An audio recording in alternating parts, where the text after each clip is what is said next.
Hello everyone, welcome. সবাই কেমন আছো? আমি পার্ট 2 আনতে অনেকটাই লেট করে দিয়েছি, আমি জানি। অ্যাকচুয়ালি আমার বাড়িতে একটা ইনসিডেন্ট হয়ে গেছিলো, এই জন্য ভিডিও আপলোড করতে পারিনি।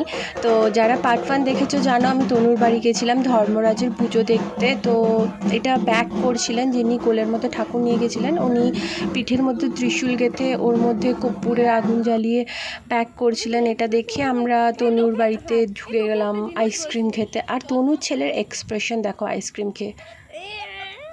ভাই কে করে এরকম এক্সপ্রেশন, মানে কে দেয় আইসক্রিম খেয়ে? দেন আমরা আইসক্রিম খেয়ে আবার বেরিয়ে পড়লাম লাস্ট পার্টটা দেখার জন্য। তখন সবাই ভক্তরা সবাই ব্যাক করছিল আর সবাই বেশ সুন্দর একটা পরিবেশ তৈরি হয়ে গেছিলো।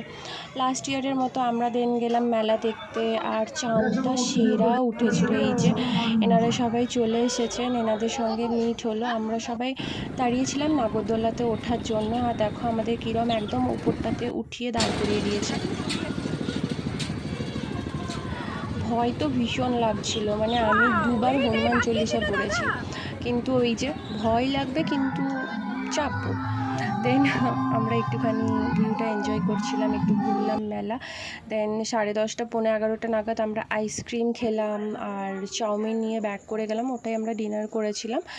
দেন এই বাড়ি থেকে ওই বাড়ি গেলাম, তখন প্রায় 11:15 বাজে। আর ভাবো 11:15টার সময় আমাদের ফুচকা খেতে হবে। তখন ফুচকা একটা কাকু যাচ্ছিলো, ফুচকা কাকুকে দাঁড় করিয়ে আমরা ফুচকা খেয়ে নিলাম 11:30 পৌনে 12টার সময়। দেন এই তো স্প্রাইট লাস্টে ছিল। আর দেন এই তো সবার জন্য রেডি হয়ে গেলাম। আমার একদম আনপ্ল্যান ছিল, বাট খুব মজা হয়েছে। যদি ভিডিও ভালো লাগে সাবস্ক্রাইব করে দিও। বাই।